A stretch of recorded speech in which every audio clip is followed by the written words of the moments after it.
जय हिंद दोस्तों, स्वागत है आपका आपके अपने चैनल लर्निंग विद अस में। आप सभी लोग कैसे हैं? आई होप आप सभी लोग अच्छे होंगे और आपकी पढ़ाई बेहतरीन चल रही होगी। जैसा कि आपके भाई पेट का एग्ज़ाम बिल्कुल पास में लगा हुआ है और हम अपने चैनल पे पेट की प्रैक्टिस सेट करा रहे हैं पूरे। मैंने इसमें घटना चक्र की प्रैक्टिस सेट करा दी है। अब मैं इसमें किरण पब्लिकेशन का प्रैक्टिस सेट करा रहा हूँ। उसमें मैंने 7 प्रैक्टिस सेट करा दिए हैं किरण के। आप मेरी पिछली वीडियो जाकर देख सकते हैं, उससे आपको काफ़ी हेल्पफुल मिलेगी। आज मैं लेके आया हूँ आपके लिए practice set number 9, sorry practice set number 8। देखिए क्या कहे। पहला है इतिहास का क्वेश्चन। क्या कहता है भाई? कौन सा प्राचीन भारतीय ग्रंथ दार्शनिक ग्रंथ माना जाता है? बताइए भाई, कौन सा भारतीय प्राचीन ग्रंथ है जो दार्शनिक ग्रंथ माना जाता है? बताइए भाई। उपनिषद। जो आपका उपनिषद है उसको दार्शनिक ग्रंथ माना जाता है। ठीक, प्राचीन। आगे देखिए, हिंदू विधि को किसने सर्वप्रथम संहिताबद्ध किया? हिंदू विधि को किसने सर्वप्रथम संहिताबद्ध किया? बताइए भाई, किसने किया था? ये किया था मनु ने। मनु। आगे देखिए भाई, किस सिख नेता ने की इस्लाम धर्म न ग्रहण करने के कारण औरंगजेब ने हत्या करवा दी? सिख नेता की इस्लाम ग्रहण न करने के कारण औरंगजेब ने हत्या करवा दी। बताइए भाई। ये तेग बहादुर जी थे। सिख सिख के गुरु थे ये। उनकी भाई, इनको नेता इन्होंने बोला गया है। तो इनमें औरंगजेब ने हत्या करा दी कि इन्होंने इस्लाम धर्म ग्रहण नहीं किया था। आगे देखिए भाई, सुगौली की संधि किसके बीच संबंध हुई थी? आपने सुनी होगी। सुगौली की संधि किसके बीच संपन्न हुई थी? ईस्ट इंडिया कंपनी और नेपाल के बीच। ठीक है भाई, सुगौली की संधि बोलते हैं उसको। आगे देखिए, किस विधि के तहत ब्रिटिश कंपनी को मुगल शासक शाह आलम द्वितीय से बंगाल, बिहार, उड़ीसा की दीवानगी का अधिकार प्राप्त हुआ था? किस संधि के तहत किसको? ब्रिटिश मुगल शासक मुगल शासक शाह आलम द्वितीय को बंगाल, बिहार, उड़ीसा का की दीवानी प्राप्त हुई थी भाई। वहाँ का अधिकार प्राप्त हो। बताइए भाई, कौन था वो? कौन सी संधि थी भाई वो? इलाहाबाद की संधि थी भाई वो आपकी। आगे देखिए भाई, अब आता भारतीय राष्ट्रीय आंदोलन क्या है? काकोरी षड्यंत्र के तहत काकोरी और लखनऊ के बीच ट्रेन डकैती हुई थी। कब हुई थी ये भाई? काफ़ी फेमस है, चर्चा में रहा है। कब हुई थी भाई? 1925 में काकोरी ट्रेन डकैती। ठीक। अब इसको क्या, इसका नाम बदल क्या कर दिया गया है? ट्रेन एक्शन कर दिया गया है भाई इसका नाम। ठीक। क्वेश्चन नंबर 7 देखिए भाई, निम्नलिखित में से किसे महात्मा गांधी अपना राजनैतिक गुरु मानते थे? महात्मा गांधी जी अपना राजनैतिक गुरु किसे मानते थे? बताइए भाई। ये मानते थे भाई गोपाल कृष्ण गोखले जी को मानते थे। ये भी काफ़ी आपने सुना होगा। आगे देखिए भाई, क्वेश्चन नंबर 8, साइमन कमीशन किस वर्ष भारत में आया था? साइमन कमीशन किस वर्ष भारत में आया? 1928 में भारत में आया भाई। आगे देखिए, क्वेश्चन नंबर 9, सविनय अवज्ञा आंदोलन 1930 का मुख्य कारण क्या था? जो भाई सविनय अवज्ञा आंदोलन हुआ था 1930 में, उसका मुख्य कारण क्या था? बताइए भाई। उसका था नमक पर अंग्रेजों के एकाधिकार के खिलाफ विरोध। ठीक, इसलिए सविनय अवज्ञा आंदोलन चलाया गया था। ठीक। आगे देखिए क्वेश्चन नंबर 10, सरदार वल्लभ भाई पटेल को सरदार की उपाधि किसने दी थी? बताइए भाई। पटेल जी को, सरदार वल्लभ पटेल को सरदार की उपाधि किसने दी? ये भाई अपने गांधी जी ने दी, महात्मा गांधी जी ने। आगे देखिए भाई, भूगोल क्वेश्चन आया, पृथ्वी के वायुमंडल का सबसे बाहरी स्तर कौन सा है? बताइए भाई, काफ़ी इजी सा क्वेश्चन है ये। जो अपने पृथ्वी के वायुमंडल के स्तर हैं उसका सबसे बाहरी स्तर कौन सा है? बताइए। सबसे बाहरी, ये भाई आपका है आयनोस्फीयर। आयनोस्फीयर। ठीक। विषुवत रेखा पर दिन कितने घंटे का होता है? जो भाई विषुवत रेखा पर जो आपके दिन होते हैं, कितने घंटे का दिन होता है? 12 घंटे का दिन होता है। आगे देखिए भाई, शिक्षवी द्वीप किस खाड़ी में अवस्थित है? मतलब स्थित है कहाँ पे? कौन सा द्वीप? शिक्षवी द्वीप। बताइए भाई, किस खाड़ी में है? भाई मैक्सिको की खाड़ी में आपका है। मैक्सिको की खाड़ी में। क्वेश्चन नंबर, इसका ऑप्शन 3 हो जाएगा भाई। आगे देखिए क्वेश्चन नंबर 14 क्या कह रहा है, निम्नलिखित में शहर में से कौन सा शहर भारत का सिलिकॉन वैली के रूप में जाना जाता है? बताइए भाई। भारत का कौन सा शहर है जो भारत का सिलिकॉन वैली के रूप में जाना जाता है? ये भाई आपका होगा जाके बेंगलुरु। आगे देखिए भाई, तलचेर कोयले की खान कहाँ है? मतलब इसमें दिया यहाँ है, मतलब कहाँ पे है। तलचेर जो कोयले की खान है वो कहाँ पे है, वो यहाँ पे उड़ीसा में है। आगे देखिए क्वेश्चन नंबर 16, किस पंचवर्षीय योजना को अर्थव्यवस्था के उदारीकरण के रूप में भी जाना जाता है। कौन सी पंचवर्षीय योजना है जो आपकी अर्थव्यवस्था के उदारीकरण के रूप में भी जाना जाता है, बताइए भाई। ये है आपकी 8वीं पंचवर्षीय योजना। आगे देखिए क्वेश्चन 17, निम्नलिखित में से कौन भारतीय अर्थव्यवस्था के प्राथमिक क्षेत्र के अंतर्गत आता है। जो आपकी भारतीय अर्थव्यवस्था के जो प्राथमिक क्षेत्र के अंतर्गत कौन आता है, यह आता है डेयरी आता है। आगे देखिए क्वेश्चन नंबर 18, प्रधानमंत्री श्रम योगी मानधन योजना का शुभारंभ किसके द्वारा किया गया था। जो प्रधानमंत्री श्रम योगी मानधन योजना का शुभारंभ किसके द्वारा किया गया था, ये किया गया था आपका नरेंद्र मोदी प्रधानमंत्री जी के द्वारा। आगे देखिए भाई, भारत के कृषि फसलों के लिए न्यूनतम समर्थन मूल्य जिसको एमएसपी कहा जाता है का निर्णय कौन करता है। एमएसपी का जो होते हैं न्यूनतम समर्थन मूल्य, इसका निर्णय कौन करता है, इसको फाइनल कौन करता है कि कौन से इस बार कौन से मूल्य पर रहेगा। कृषि लागत और मूल्य आयोग इसका मूल्यों का निर्धारण करता है। भाई आते हैं क्वेश्चन नंबर 20 पे, क्या कह रहा है, इनमें से कौन रिजर्व बैंक का गवर्नर नहीं रहा है, बताइए भाई। रिजर्व बैंक का गवर्नर कौन नहीं रहा है, देखिए उर्जित पटेल जी रहे, मनमोहन सिंह जी रहे अपने गवर्नर, रघुराम राजन जी भी रहे, बट सुनील अरोड़ा जी गवर्नर नहीं रहे हैं। तो ऑप्शन क्या हो जाएगा इसका, ऑप्शन सेकेंड हो जाएगा। आगे देखते हैं भाई क्वेश्चन नंबर 21 का कह रहा है, भारतीय संविधान एवं लोक प्रशासन से निम्नलिखित में से किस संवैधानिक संशोधन के माध्यम से शिक्षा के अधिकार को मौलिक अधिकार बनाया गया है। जो भाई आपका शिक्षा का अधिकार है, इसको मौलिक अधिकार किस संशोधन के अनुसार बनाया गया है, ये भाई बनाया गया है आपका 86वां संविधान संशोधन। आगे देखिए क्वेश्चन नंबर 22, भारतीय संविधान का 356वां अनुच्छेद संबंधित है। जो भाई आर्टिकल 356 किससे संबंधित है, वो वित्त आयोग का गठन, इससे संबंधित है। आगे देखिए भाई, महाभियोग के द्वारा किसे ऑफिस से हटाया जा सकता है। महाभियोग के द्वारा किसे हटाया जा सकता है, राष्ट्रपति को हटाया जा सकता है। ठीक, आगे देखते हैं क्वेश्चन नंबर 24, नौकरियों और शैक्षिक संस्थानों में समाज के कमजोर वर्ग के लिए आरक्षण उपलब्ध कराने हेतु केंद्र सरकार को संविधान का कौन सा प्रावधान अधिकार देता है। जो भाई उसमें आरक्षण मिलता है भाई कमजोर वर्गों को, उनमें नौकरियों और शिक्षण संस्थानों में जो आपकी भर्तियां निकलती हैं उसमें किसके तहत ही काम करते हैं, अनुच्छेद 16 के तहत। ठीक, केंद्र सरकार को संविधान में ही प्रावधान मिलता है कि उनके लिए आरक्षित कर सकते हैं जगह। आगे देखिए भाई, आगे क्या कह रहा है क्वेश्चन 25, पंचायती राज व्यवस्था में पंचायत समिति का गठन किस स्तर पर किया जाता है। पंचायती राज व्यवस्था में पंचायत समिति का गठन किस स्तर पर किया जा सकता है, बताइए। ये किया जाता है ब्लॉक स्तर पर।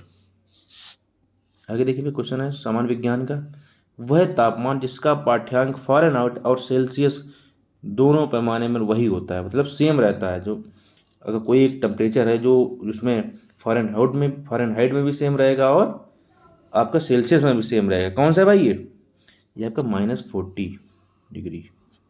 ठीक, इसको फ़ारेनहाइट में भी सेम रहेगा और सेल्सियस में भी सेम रहेगा। सबसे अधिक अपवर्तनांक वाला आंख का अंग पूछा जा रहा है, सबसे अधिक अपवर्तनांक वाला आंख का अंग कौन सा है, बताइए। आंख का अंग कौन सा है भाई, आपका लेंस है। आंख में जो लेंस होता है वो सबसे अधिक अपवर्तनांक वाला है। निम्नलिखित में से बुझा हुआ चूना कौन सा है, बुझा हुआ चूनक सूत्र पूछा जा रहा है, बताइए भाई कौन सा बुझा हुआ चूनक सूत्र। ये भाई आपका है CaOH का होल ट्वाइस पहला। ये निम्नलिखित में से मानव शरीर का वह कौन सा अंग है जो जल के संतुलन के लिए उत्तरदायी है। जो अपने बॉडी में कौन सा अंग है जो बॉडी में वाटर लेवल को मेंटेन करता है, बताइए। ये कौन सा है, वो वही आपका है गुर्दे। ठीक, आगे देखिए भाई क्वेश्चन नंबर 30 देखते हैं, मानव शरीर की कौन सी ग्रंथि पीयूष ग्रंथि से हार्मोन के रिसाव को नियंत्रित करती है। मानव शरीर की कौन सी ग्रंथि पीयूष ग्रंथि से हार्मोन के रिसाव को नियंत्रित करती है। कौन सी ग्रंथि है जो वही नियंत्रित करती है, वही आपकी है हाइपोथैलेमस ग्रंथि। ठीक है, आगे देखिए भाई क्वेश्चन नंबर 36 का कह रहा है, हिंदी का क्वेश्चन आया भाई, विलोम बताना है भाई इसका, जिसमें अंडरलाइन देखो, उसके धन की निरंतरता वृद्धि हो रही है किंतु उसके चरित्र का वृद्धि, मतलब उसी का विलोम बताना है भाई, विलोम शब्द के उसके नीचे अंडरलाइन, बताइए भाई वृद्धि का विलोम क्या होता है। बड़ा इजी सा है भाई, पतन, बाकी होते तो ये भी है, लेकिन पूछा गया किंतु उसके चरित्र का क्या होगा? चरित्र का ध्वंस होगा, क्षय होगा, विनाश होगा? नहीं भाई, चरित्र का पतन होगा। इसमें दिया कि उपयुक्त शब्द का चयन कीजिए, इस वाक्य में जो सेंटेंस बैठ जाए। इसमें दिया कि किंतु चरित्र का पतन हो रहा है। ठीक है भाई, ये होगा इसका आंसर। आगे देखिए भाई, क्वेश्चन नंबर 37 क्या कह रहा है? शुद्ध वर्तनी का चयन करें। बताइए भाई, शुद्ध वर्तनी कौन सी होगी? हस्तालंबन नहीं भाई, हस्तावलंबन होता है, वाह आता है भाई। देखिए इसमें सा ये लब बना दी तो कतई नहीं होगा, ई होगा आंसर, हस्तावलंबन। देवर शब्द का स्त्रीलिंग। बताइए भाई, देवर शब्द बड़ा इजी सा है, देवरानी। आगे देखिए, निम्नलिखित प्रश्न में शुद्ध वाक्य चुने भाई। शुद्ध वाक्य कौन सा है इसमें? बताइए। दुर्घटना स्थल पर भारी भरकम भीड़ जमा थी। भाई भीड़ जब है तो भारी भरकम भीड़ क्या होता है? और भी भारी भरकम शब्द क्या होता है? आगे देखिए, दुर्घटना स्थल पर बहुत भारी भीड़ जमा थी। अरे भीड़ भारी जब बोल दिया है, बहुत क्या लगाना जरूरत था इसमें? गलत, ये भी गलत हो गया। चौथा देखिए, दुर्घटना स्थल पर बहुत सारी भीड़ थी, इसमें भी भाई वही 2 बार कर दिया।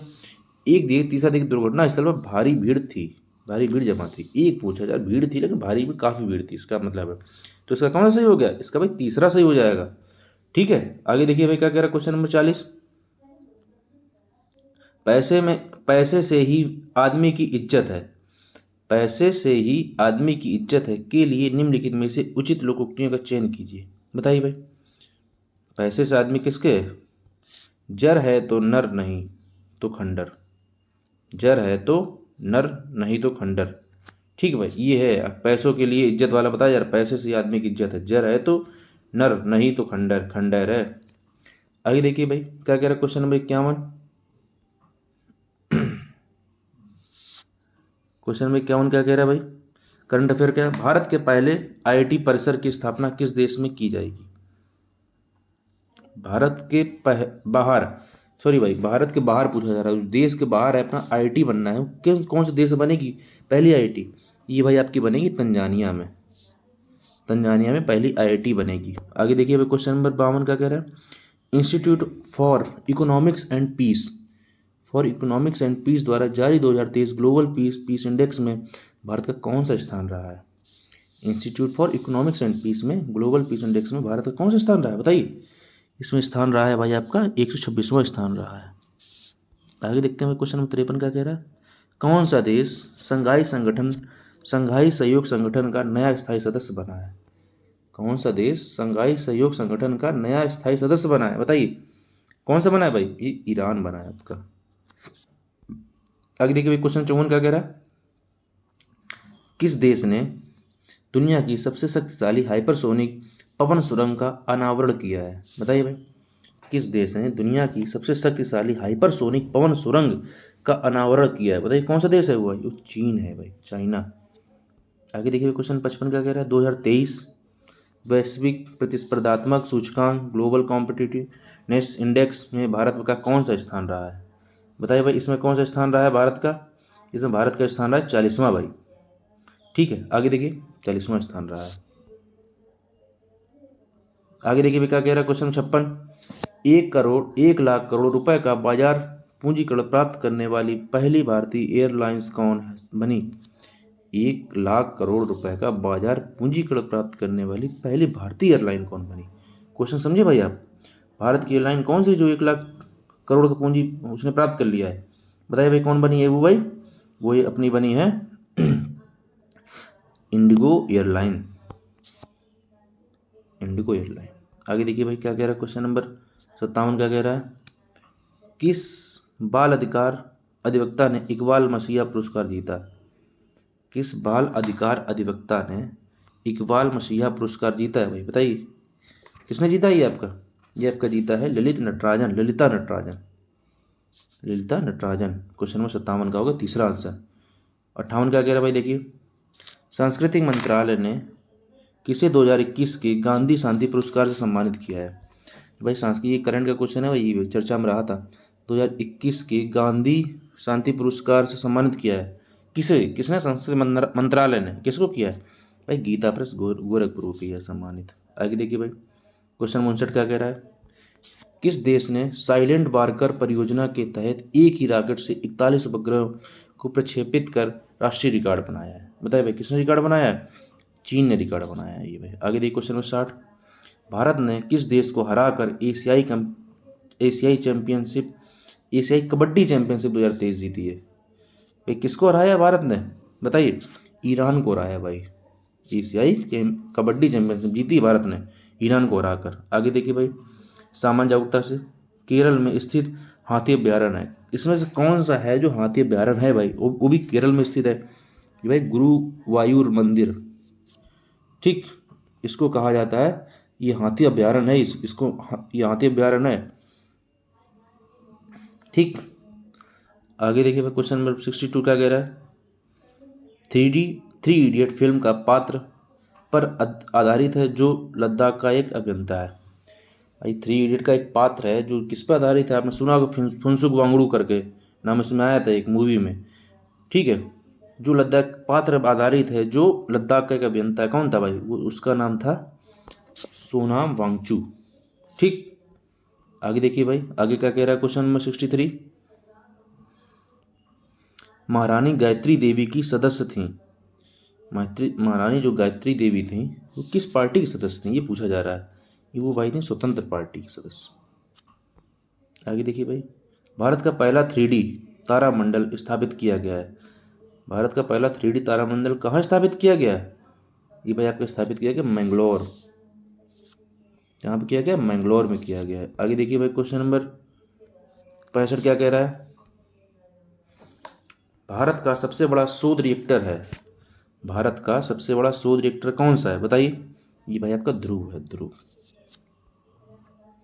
क्वेश्चन 66 क्या कर रहा है? चैनल अंडमान निकोबार द्वीप समूह को अलग करता है। कौन सा चैनल है जो अंडमान द्वीप निकोबार द्वीप समूह को अलग करता है? अंडमान निकोबार द्वीप समूह को अलग करती है। बताइए भाई कौन सा चैनल है? ये भाई आपका 10 डिग्री चैनल, जिसको 10 डिग्री बोला जाता है। आगे देखिए क्वेश्चन 67 क्या कह रहा है? सीरम इंस्टीट्यूट ऑफ इंडिया ने में ओरल पोलियो वैक्सीन को आरंभ किया था। जो भाई हम लोग पोलियो की वैक्सीन ओरल पी जाती है, इसको भाई किसने किया था, कब किया था, पूछा जाता है। किया तो था सीरम इंस्टीट्यूट ऑफ इंडिया ने। ओरल पिया था, ओरल का मतलब जो हम लोग मुंह से इसको पीते हैं, 2 बूंद मुंह से डाली जाती है। ये कब आरंभ की थी ये बताइए भाई? 2013 में आरंभ किया गया था। ठीक है, आगे देखिए भाई, क्वेश्चन नंबर 68 का कह रहा है? स्माइलिंग बुद्धा का कोड था। स्माइलिंग बुद्धा किसका कोड था? बताइए भाई। स्माइलिंग बुद्धा कोड था भाई भारत में प्रथम परमाणु परीक्षण का कोड जो हुआ था, प्रथम परमाणु उसका कोड था स्माइलिंग बुद्धा। 69 देखिए भाई, वर्ष 2011 में वर्ल्ड कप विजेता भारतीय क्रिकेट टीम के कोच थे। जो 2011 में वर्ल्ड कप के विजेता भारतीय टीम थे, उसमें कोच कौन था भारत का? ये कोच पूछ दिया गया, कैप्टन भी नहीं पूछा गया, कुछ नहीं पूछा गया, कोच पूछ दिया गया भाई। ये कोच थे उसमें भाई गैरी कृष्णन। कौन थे कोच? गैरी कृष्णन। आगे देखिए 70 नंबर क्या कह रहा है? निम्नलिखित में से कौन यूनेस्को की अमूर्त सांस्कृतिक विरासत में शामिल नहीं है? कौन यूनेस्को की अमूर्त सांस्कृतिक विरासत में शामिल नहीं है? देखना भाई, नहीं वाला पूछा जा रहा है।